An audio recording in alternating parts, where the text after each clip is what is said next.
Свадебные ритуалы и обряды, песни и народные танцы. Потомки ямщиков и сегодня помнят традиции и культуру дедов. На протяжении века детей учили петь народные песни, знать и не забывать обычаи. Тема продолжит Саргалана Ильина из Хангаласского улуса. Кругом тайга, и дорога зимняя сливается в одну бесконечную ленту, скрипят полозья по государеву тракту.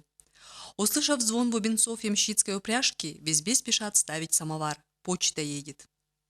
Вот так жили несколько столетий ямщики, русские крестьяне-переселенцы с российских губерний на бескрайних просторах Якутии. Сватовство, один из ярких обрядов русского народа, показал на сцене в Центре народного творчества ансамбль «Ямщицкий перезвон».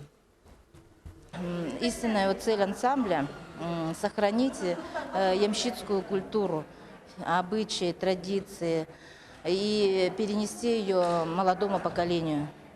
Был создан в 2000 году по инициативе заслуженного работника культуры Республики Саха-Якутия Куприянова Гаврила Осиповича. Сейчас у нас в ансамбле занимается почти уже 26 детей, и еще есть и среднее поколение.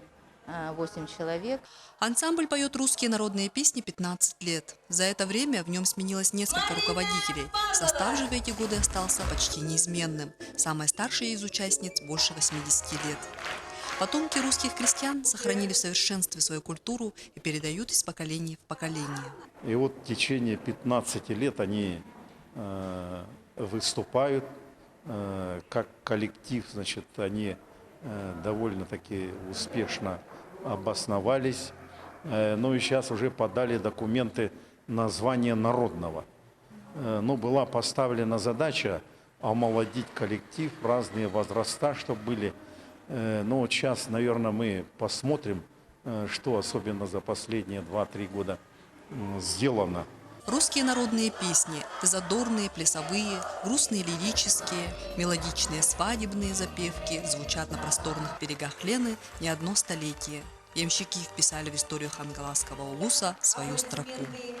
Саргалана Ильина, Федор Тарасов, НВК Саха, Хангаласский улус.